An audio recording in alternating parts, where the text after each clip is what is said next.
তেজের মায়ের কাছে ধরা পড়ে গেল সার্থক। এদিকে সুধাময়ী জানতে পারে যে তেজ বিপদে আছে, জেনে তেজকে বাঁচাতে ছুটে যায়। হ্যাঁ বন্ধুরা, এমনটাই দেখা যাবে।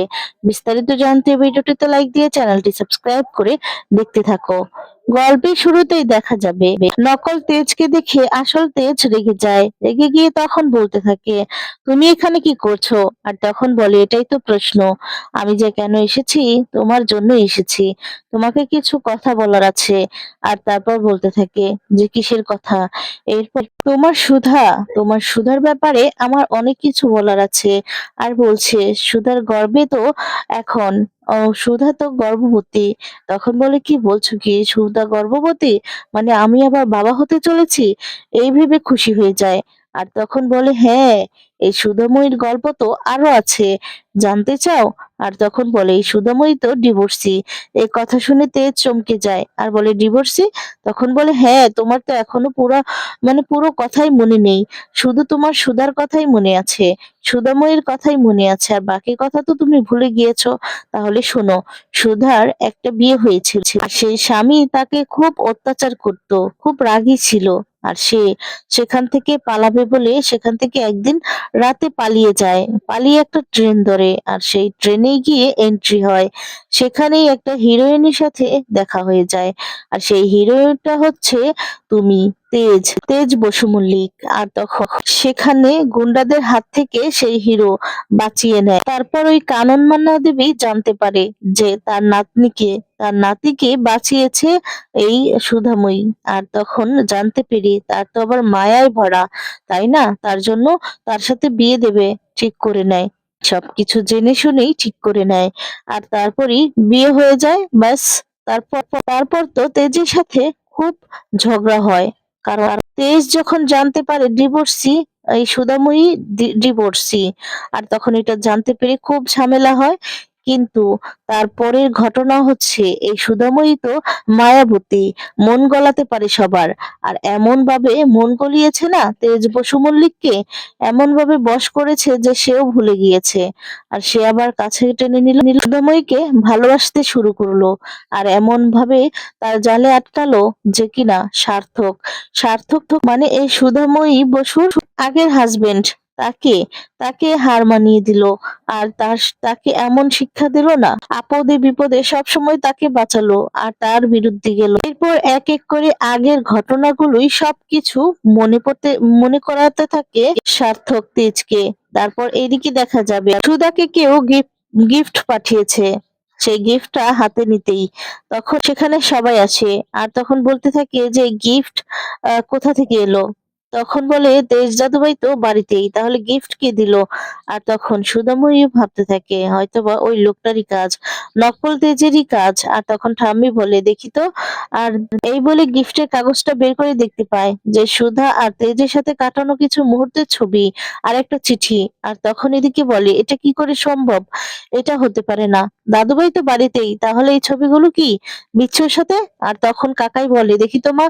এই বলে কাকাই দেখতে থাকে আর তখন বলতে থাকে, এটা কি করে সম্ভব? অন্যদিকে সার্থক হাসতে থাকে এই সমস্ত বলে। আর তখন তেজকে বলে, তুমি বাঁচবে না, আজকেই তোমার শেষ দিন। যত মনের আশা আছে পূরণ করে নিয়েছো তো, আজকেই তোমার শেষ দিন, বুঝতে পারলে? আজকে তোমাকে আমি মেরে তারপর এখান থেকে তারপর যাব। আর তখনই এই কথা শুনে অবাক হয়ে যায় তেজ। তেজ তখন বলে, আচ্ছা তুই এত কথা কি করে জানলি? আর আমার সুধার গায়ে যদি হাত দিস না, তাহলে তোকে আমি শেষ করে দিব। আর বলে, তুই তো এখান থেকে যেতে পারবি না ব্রাদার্স, তুই তো শেষ হয়ে যাবি। আর তখন এই কথা বলেই বলতে থাকে, তোর গর্ভে মানে তোর উম, বউর গর্ভে তো এখন তোর সন্তান। আর তখন বলছে যে তুই তাকেও দেখতে পারবি না।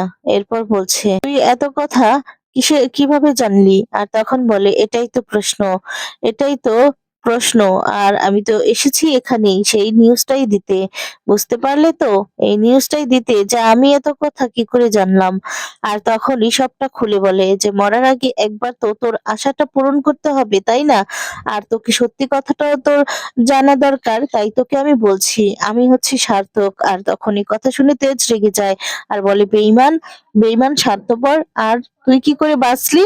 তখন বলে, আসলে আমি কি করে বাঁচলাম, আমাকে যখন যখন মর্গে নিয়ে যাচ্ছিল না, তখন ওই যে আমার লোকজন ওরা দেখতে পায় যে আমি বেঁচে আছি, আমার পালসটা চলছে। আর তখন ওরা ভেবে নিল যে বসকে যদি বাঁচায় তাহলে তো ওরা লাখ লাখ টাকা কামাতে পারবে, তখনই আমাকে বাঁচিয়ে নেয়। আর তখন সবটা বলার পরই দেখা যাবে বলতে থাকে তুই তো বাঁচবি না, এই বলে তেজকে ধাক্কা মেরে ফেলে দেয়। তেজকে মারতে থাকে আর তখন জলের মধ্যে চুবাতে থাকে। তেজে তখন আগের স্মৃতিগুলো একটু একটু করে মনে পড়তে থাকে। আর সব স্মৃতি মনে পড়তেই দেখা যাবে তেজ কেমন করতে থাকে। অন্যদিকে দেখা যাবে চুমকি তেজের জন্য ওয়েট করছে আর বলছে বিচ্ছু বিচ্ছু এখনো আসলো না, কি খবর বিচ্ছু আবার বিপদে পড়লো না তো? আর তখন এদিকে সেই মহিলাটি বলছে হ্যাঁ বিপদে তো পড়বেই, কিন্তু তুমিও বিপদে পড়বে, এক্ষুনি তো ওরা এসে পড়বে, যাও না পালিয়ে যাও। আর এদিকে দেখা যাবে এদিকে সেই সার্থক কিছু লোকজন ডেকে নেয় আর তাদেরকে বলছে যে যা কেরোসিন ঢেলে তারপর একটা ম্যাচ দিয়ে একে একদম জ্বালিয়ে দে, বুঝতে পারলি তো, একদম যেন কিচ্ছু খুঁজে না পাওয়া যায়। তখনই আবার বলে দাঁড়া দাঁড়া আমার লাস্ট ইচ্ছেটা পূরণ করি, এই বলে নিজেই দেখা যাবে কেরোসিন দিয়ে দেয়। আর তখন দেখা যায় সেখানেই আগুন ধরিয়ে দেয় আর বলে শেষ, তেজ বসু মল্লিক শেষ, আর আমি হব ওই বাড়ির সম্পত্তির মালিক।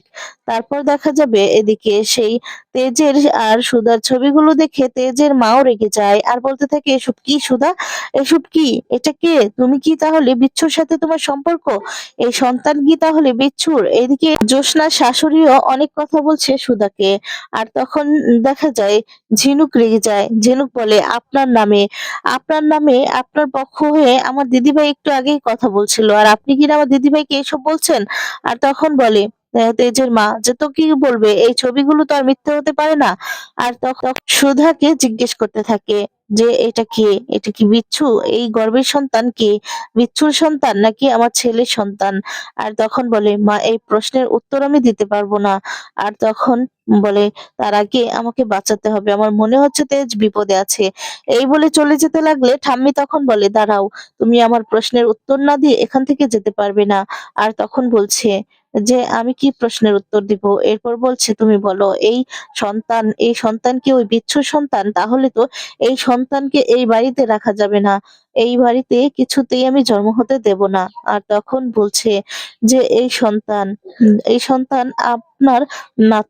আপনার নাতির তেজের, আমি আমার মনে কখনো তেজ ছাড়া অন্য কাউকে জায়গা দেইনি আর জায়গা দিতেও পারবো না। আমি আমার সম্পর্ক কোনোদিনও অসম্মান করতে পারি না, কিন্তু এখন আমি সেই প্রশ্নের উত্তর দিতে পারবো না ভালো করে, আমাকে যেতে হবে, তেজ বিপদে আছে। এরপর এদিকে দেখা যায় তেজ বিপদে রয়েছে দেখে চমকি কিছুতেই সহ্য করতে পারে না, চিৎকার করে বিচ্ছু বলে চিৎকার করতে থাকে।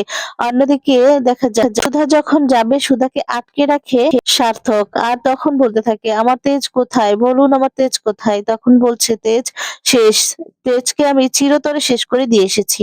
কথাটা শুনে অবাক হয়ে যায় সুধা আর কাঁদতে থাকে। আর যখনই এদিকে পিছন দিকে ঘুরতে যায় এদিকে দেখা যাবে তেজের মা এসে সবটা শুনে ফেলে। আর তেজের সম্পর্কে যে এই সমস্ত কথা বলছে এটা শুনে তো অবাক হয়ে যায়। আর সার্থক পিছন দিকে ঘুরে দেখতে পায় যে তেজের মা এসেছে, তখন সার্থক নিজেই ধরা পড়ে যায়, কি করবে কিছুই বুঝে উঠতে পারে না। তো বন্ধুরা আজকের ভিডিওটি তোমাদের কেমন লেগেছে? তেজ তো এবার ধরা পড়তে যাচ্ছে, তোমাদের এই পর্বটা দেখে কেমন লাগবে কমেন্টস করে অবশ্যই জানাবে। ধন্যবাদ, ভালো থাকবে, সুস্থ থাকবে।